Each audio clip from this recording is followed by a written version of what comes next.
थोड़ी जन्म दिया है, इसलिए जन्म मिला कि हम आकर के भगवत प्राप्ति के लिए कुछ अच्छा करें, भगवान को प्राप्त करें, ताकि ये आवागमन के चक्कर से मुक्त हो जाएं। लेकिन हमने जैसे ही जन्म लिया और बड़े हुए ना, तो हमारा तो बिल्कुल नजरिया ही बदल गया। बस खाना पीना व्यसन करना इसी में लगे हैं। जो लोग शराब पीते हैं वो एक बात बताइए, शराब पीने से होता क्या है? कोई फायदा है क्या? जो लोग पीते हैं, बहुत से लोग हैं, अभी तो ऐसा समय है कि बहुत कम लोग हैं जो नहीं पीते होंगे, अधिकतर तो सभी लेते हैं। क्या मिल जाता है इनको शराब पीने से? घर में झगड़े, पत्नी परेशान, बच्चे परेशान, माँ बाप परेशान, पूरी गृहस्थी बर्बाद हो जाती है। धन तो बर्बाद होता ही है, गृहस्थी उजड़ जाती है। और आप अपने शरीर का तो ध्यान रखिए कि आपको परमात्मा ने कैसा अनमोल शरीर दिया, आप उसके साथ इतनी बड़ी खिलवाड़ कर रहे हो। एक बार कथा करने गए थे तो एक भाई को पीने की बड़ी आदत थी। उसकी माँ बड़ी परेशान, बूढ़ी माई थी, तो वो पास में आई, कहती दीदी जी आपके पास वो शराब छुड़वाने की कोई दवाई है? कि ऐसी तो कोई दवाई नहीं है।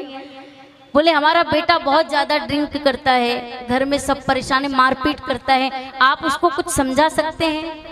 तो हमने बोला पता नहीं समझा पाएंगे या नहीं, लेकिन आप उनको भेजो, हमें बात तो करना है उनसे। वो भाई शाम के समय आए तो हमने उनसे पूछा भैया आप शराब पीते हो तो उसका फायदा क्या है? अगर कुछ फायदा हो तो हम लोग भी कुछ सोचे फिर। तो वो भाई बोला दीदी जब हम शराब पीते हैं ना तो दिमाग में जितनी चिंताएं होती है, टेंशन होता है, वो सब दूर हो जाता है। हमने बोला भैया ये तो बड़ी अच्छी बात है, जब सारी चिंताएं दूर हो गई तो और क्या चाहिए जीवन में? फिर पूछा भैया जब ये नशा उतर जाता है तो क्या होता है? बोले दीदी जितनी चिंताएं दूर होती है ना, उससे डबल चिंताएं सर पे आके बैठ जाती है। इस यही फायदा है। शराब पीने से क्या मिलेगा? अरे कम से कम आप अपनी इज्जत का तो ध्यान रखिए ना, कि आपको ये नर्तन जो मिला है, अनमोल शरीर, इतना उपहार, इतना बड़ा, आप उसको व्यर्थ गवा रहे हो।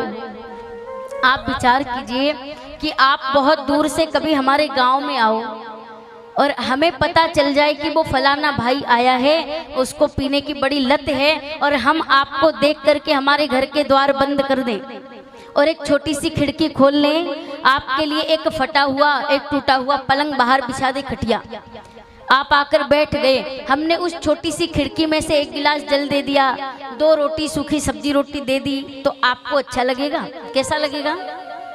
गुस्सा आएगा कि हम इतनी दूर से दीदी के गांव आए, इनके घर आए, और ये हमारी कोई इज्जत ही नहीं कर रहे हैं, इनको कोई लेना ही देना नहीं, हमें देख के गेट बंद कर लिए अपने। तब उनसे कहना कि भैया एक बात बताइए, जब आप शराब खरीदने जाते हो तो क्या आपके लिए डबल बेड सोफा सेट पीछे मिलते हैं क्या? हम गए तो नहीं, लेकिन देखा और सुना है कि वहाँ कुछ नहीं, गेट बंद ही रहते हैं। वो इतना बड़ा ऐसा आला होता है, बस उसी में से पैसे दो और बाटली लो, इधर रखो, और कोई हालचाल नहीं पूछता कि क्यों चाहिए, नहीं, उनको क्या लेना देना है। और हमारी सोच की बड़ी विडंबना है कि आजकल दूध वाले भैया को घर घर जाकर दूध देना पड़ता है और शराब वाला घर बैठा मालामाल हो रहा है। हमारे कारण हम जाके तो उनको मालामाल कर रहे हैं। अरे भैया नशा करना है तो ऐसा नशा करो ना जो चढ़ता जाए, कभी उतरे ना। ऐसा नहीं है कि आप ही पीते हो, आप ही नशा करते हो, हम भी करते हैं। हम तो 24 घंटे ही नशे में ही रहते, इतना नशा करते हैं, बहुत ज्यादा। अंतर क्या है कि आप लोग भांग का नशा करते हो और हम हरि के नाम का नशा करते हैं। आप जो नशा करते हो ना वो घंटे आधे घंटे में उतर जाएगा, हम जो नशा करते हैं वो उतरता नहीं, चढ़ता जाएगा। और नशा करना है तो ऐसा करो जो दिन पे दिन चढ़ता जाए, कभी उतरे ना। ऐसा नशा करो ना। आजकल किसी को कुछ बोलो ना तो वो कहते भोले बाबा ने भी तो भांग पी थी तो हम भी पिएंगे।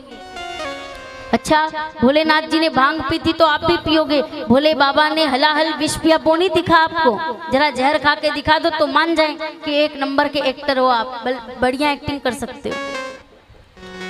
भांग पी ली, जहर नहीं दिखा, थोड़ा सा हम समझें अपने जीवन को। ये नर्तन बार बार नहीं मिलता है, कई पुण्यों से, सौभाग्य से, कई कर्मों के पुण्य जब उदय हुए ना, तब जाकर के ये नर्तन मिला 84 लाख योनियों के बाद। तो हम इसको व्यर्थ ना गवाए, इस पर कचरा ना चढ़ा के बैठे। और कहते हैं कि जो लोग बहुत ज्यादा पीते हैं ना, उनको पता है कि पीने वालों को पता है कैसे पिलाई जाती है, और पीने से पहले बोतल हिलाई जाती है।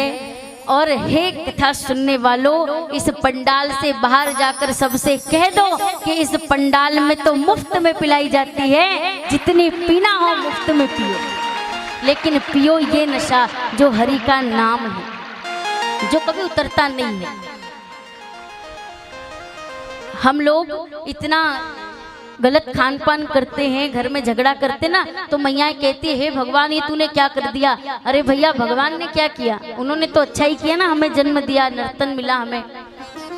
अब हम इसको बिगाड़ रहे हैं, उसमें भगवान क्या करे।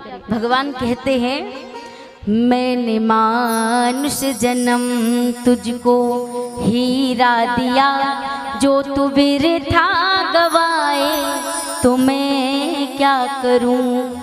मैंने मानुष जन्म तुझको हीरा दिया, जो तू बिरथा गवाए तो मैं क्या करूं। और हमारे जितने शास्त्र हैं, इतिहास से, आप इस इतिहास को उठाकर देखो तो सही, आपको प्रमाण ना मिले तो कहना। फिर भगवान कह रहे हैं शास्त्र वेदों ने सब कुछ बता भी दिया, फिर समझ में न आए तो मैं क्या करूं। शास्त्र वेदों ने सब कुछ बता ही दिया, फिर समझ में न आए तो मैं क्या करूं।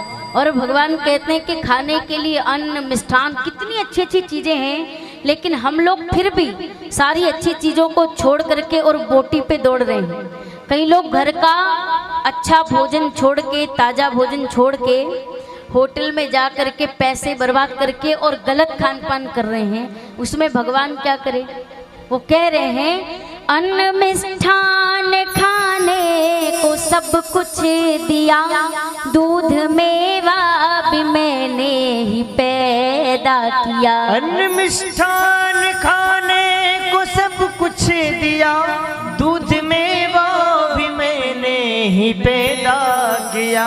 फिर भी निर्दयी जीव के स्वाद में तू अगर मांस खाए तो मैं क्या करूं। तू अगर मांस खाए तो मैं क्या करूं। लोग अच्छा भोजन छोड़ करके बोटी पे दौड़ते हैं। एक बार कुछ लोग एक बकरे को लेकर के गए काटने के लिए। अच्छा, लोग बहाना क्या लेते हैं, बोले हमारी देवी जी को तो बलि लगती है। एक बात बताइए, वो माँ भगवती जो जगत की जननी है, हर जीव उसके पुत्र हैं, क्या कोई माँ अपने बच्चों को काट कर खाना पसंद करती है? ये नहीं कहते कि हमारी जीव को स्वाद चाहिए इसलिए हम खा रहे हैं, नहीं, बोले हमारी माता जी को बलि लगती है। तो कुछ लोग एक बकरे को लेकर के गए।